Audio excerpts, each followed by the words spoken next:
हमारा sitting education चल रहा है। जिस मुद्दे को लेकर हम लोग यहाँ पर आए हुए हैं वो है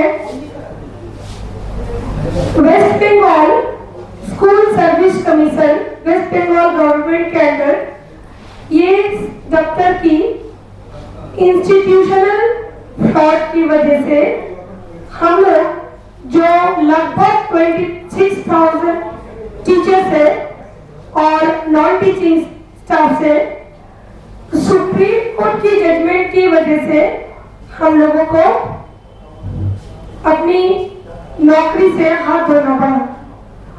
तो यहाँ पर जो इशू है ये है कि कुछ व्यक्ति जो थे वो वेस्ट बंगाल एसएससी द्वारा नियुक्त हुए थे और ये वेस्ट बंगाल एसएससी जो है सरकार द्वारा परिचालित है, पश्चिम बंगाल सरकार के द्वारा।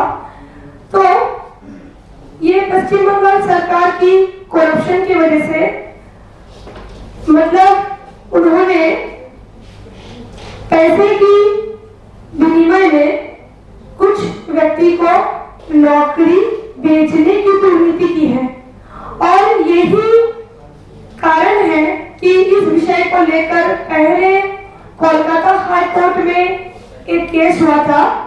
उस केस के बाद कोलकाता हाई कोर्ट की जजमेंट में 2016 एसएलएसटी वेस्ट बंगाल की पूरी पैनल कैंसिल कर दी गई थी।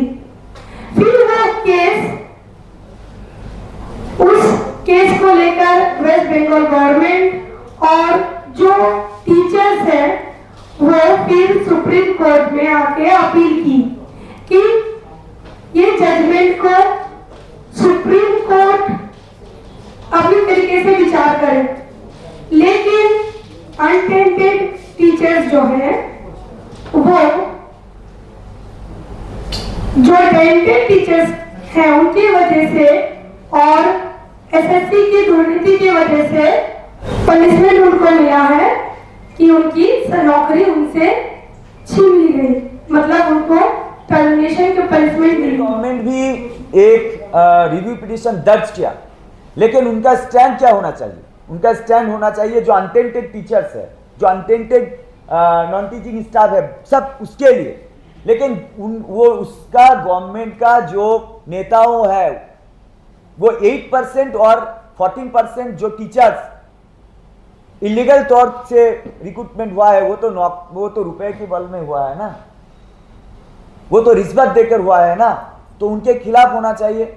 लेकिन वो उसका स्टैंड या ऐसा नहीं है कि हम उसका स्टैंड ये है कि सभी को लेकर चलूंगा, 26,000 को लेकर चलूंगा।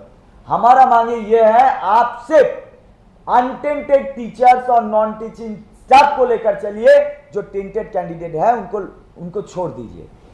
लेकिन गवर्नमेंट उनको भी लेना चाह रहे हैं कि शायद उसको वो कैबिनेट का चिंता है कि ऐसा हो सकता है कि वो अगर टेंटेड के खिलाफ कुछ बोले ना तो मारपीट ना शुरू हो जाए, उसे निकाल के ना आने के उसका खिलाफ कोई दोबारा कार्रवाई ना शुरू हो जाए, तो उसका कैबिनेट को बचाने का कोशिश में है, चक्कर में है कि इस हमले पर थोड़ी देर के लिए रोक लगे तो अन्य लोग भी जिन पर ये आने वाली है मुसीबत, वो लोग भी शायद डट करके खड़ा हो सकेंगे संघर्ष में। इसलिए हम आपके साथ अपनी एकजुटता जाहिर करने आए हैं।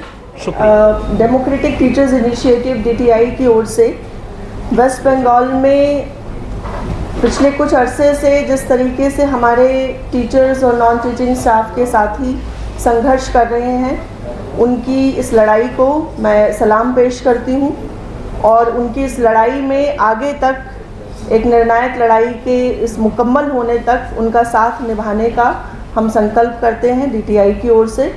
देश के भीतर न्याय की अवधारणा को इस तरह का नहीं होना चाहिए, या ऐसी कोई न्याय की अवधारणा हो ही नहीं सकती जो चंद लोगों के गुनाह की सज़ा वो एक बड़े समुदाय को सिर्फ शक के आधार पर दे, क्योंकि न्याय सबूतों के आधार पर चलता है। उसके कुछ प्रूफ्स होते हैं और लगातार इस पर बात आ रही है। हमारे साथी महबूब से लेकर हमारे वक्ता लगातार इस बात पर ज़ोर देकर कह रहे हैं कि जो टेंटेड जिनके ऊपर इल्ज़ाम साबित हो चुका है, इसके अतिरिक्त जो 15,403 का आंकड़ा है टीचिंग का और जो 5,000 के लगभग नॉन टीचिंग के साथी जो इससे प्रभावित हो रहे हैं, ये हमारे इस दौर में अन्याय की एक बहुत बड़ी मिसाल है।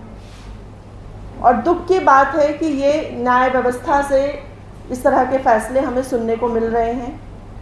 ये प्रेस क्लब का ये कमरा, ये वही जगह है जहां भी चंद हफ्तों पहले हमने प्रोफेसर अली खान महमूदाबाद के लिए एक प्रेस कॉन्फ्रेंस की थी। हम देख रहे हैं कि शिक्षा जगत पर ऑलरेडी जिस तरह के बड़े हमले हो रहे हैं, हमारे प्रोफेसर हैनी बाबू अभी भी जेल में हैं। हमने जीएन साईं बाबा को देखा कि किस तरीके से उनको जेल में रहना पड़ा और अंततः उनकी शहादत हुई। देखिए, हम लोग बंगाल से आए हुए हैं पहली बार, और यहाँ पे दिल्ली में हम लोग अपना प्रोटेस्ट 3 दिवस का एक हमारा विरोध प्रदर्शन हमने कार्यक्रम रखा हुआ है। तो आज ये कॉन्फ्रेंस किया हुआ है ताकि हम अपनी बात पूरे देश के सामने रख सकें, मतलब सबके सामने ही रख सकें, क्योंकि हम लोगों ने जितने भी कंसर्न अथॉरिटीज़ है सबको हमने गुहार लगाया है, सबको हमने बोला है कि हम निर्दोष हैं। हम लोगों का जो केस चल रहा है कि हम लोग निर्दोष है, कोई हमने दोष नहीं किया है, बिना गलती के भी हम लोगों को सज़ा दी जा रही है। तो हमको हमारा कसूर ही नहीं पता और इस तरह से हम लोगों को जॉब से निकाल दिया गया है।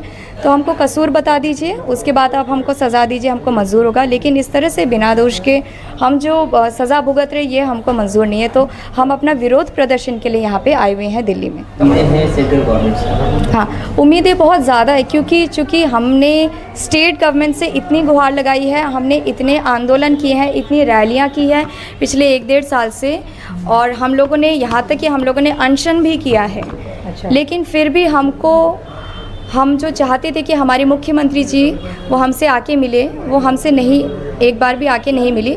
ठीक है, हमने उनके जो एडमिनिस्ट्रेटिव बिल्डिंग है 992, हमने वहाँ पे भी अभियान किया था। तो वहाँ पे भी हम लोगों का यही मकसद था कि हम उनसे मिले, कि वो हमसे मिले, हमारी बातें सुने, हम अपना बात बोलना चाहते हैं, क्योंकि हम स्टेट गवर्नमेंट के ही एम्प्लॉय थे, हम उन्हीं के अंडर ही काम करते थे। तो आज हमको अगर इस तरह से सज़ा दी गई है तो हमारी क्या गलती है? आप हमारी बात सुने, या हमको बचाने का क्या तरीका है, आप कैसे हमको बचा सकती है, उसके उपाय, ताकि हम डिस्कस करें, क्योंकि ये सिर्फ हमारी नौकरी का सवाल नहीं है, ये पूरी शिक्षा व्यवस्था का सवाल है। हाँ, यही तो बहुत दुखजनक बात है कि इतना बड़ा एक पिलर, मतलब हमारे समाज का शिक्षा, हाँ जी बिल्कुल, लेकिन इसके बारे में कोई सीरियसली कोई सोच नहीं रहा है। मतलब गवर्नमेंट स्कूल में, क्योंकि हम लोग देखते हैं हालत क्या है आज, हर किसी का इतना सामर्थ्य नहीं होता है कि वो प्राइवेट या बेसरकारी स्कूलों में अपने बच्चों को दे सकें। तो इसीलिए ज़्यादातर लोग जो है वो सरकारी स्कूलों में ही अपने बच्चों को पढ़ाने के लिए डालते हैं। तो उनके लिए क्या हो जाता है कि अगर टीचर ना रहे, कि सरकारी स्कूलों में टीचर ना रहे, तो उनके लिए बहुत दिक्कत हो जाएगी। और दूसरी बात है कि जो ये एग्ज़ाम होता है, हम लोगों का जो एग्ज़ाम हुआ था SLST state level selection test, जो कि अपॉइंटिंग अथॉरिटी थी स्कूल सर्विस कमीशन।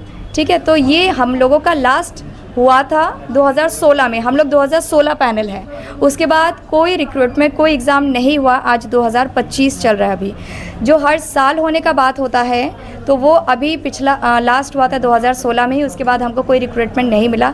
इसका मतलब आप समझ ही सकते हैं कि कितने पोस्ट खाली रहे होंगे। मतलब रेशियो, टीचर स्टूडेंट रेशियो आप देख सकते हो कि कितना ख़राब रहा होगा। और ऊपर से 2016 जो हमारा लास्ट पैनल है, हम लोगों के ऊपर ही इतना केस करके इतने निर्दोष लोगों को, मतलब 26,000 लोग हम लोग भर्ती पाए थे, टीचिंग नॉन टीचिंग स्टाफ मिलके। तो उसमें से हम लोग कुछ चंद लोगों के लिए, जिन्होंने करप्शन किया था, जिन्होंने पैसा दे के जॉब में गए थे, उनके वजह से जितने बाकी निर्दोष है, ठीक है, हम लोग 19,000 जैसे हैं, हम लोगों को सज़ा दी जा रही है। तो हम लोगों को अपना कसूर ही, संदेश देना पहुंचाना चाहिए। बिल्कुल, हम दोनों सरकार तक पहुंचाना चाहते हैं। चूँकि इस वक्त अभी हम दिल्ली में खड़े हैं, तो सेंट्रल गवर्नमेंट से यही अपील रहेगी कि आप हमारे इस मुद्दे को देखें। मतलब हम लोग गुहार लगा के थक चुके हैं अपने राज्य सरकार को, हमारे इस मुद्दे पर देखें। हम लोगों से ही मतलब कॉन्स्टिट्यूशन में लिखा है हम लोगों से ही देश चल रहा है। तो आप लोग हमारे तरफ देखिए, ध्यान दीजिए, क्योंकि ये बहुत बड़ा मुद्दा है। ये सिर्फ हमारा इंडिविजुअल मैटर नहीं है, ये पूरी एजुकेशन सिस्टम, पूरा शिक्षा व्यवस्था का बात है। आज बंगाल तो कल बिहार या कल झारखंड, कोई भी राज्य हो सकता है, कहीं भी हो सकता है। और करप्शन कहाँ नहीं है। तो आज अगर हम लोगों ने आवाज़ नहीं उठाया तो मेरे ख्याल से ये चीज़ दब जाएगी और हमेशा के लिए मेरे ख्याल से शिक्षा व्यवस्था तहस नहस हो जाएगी।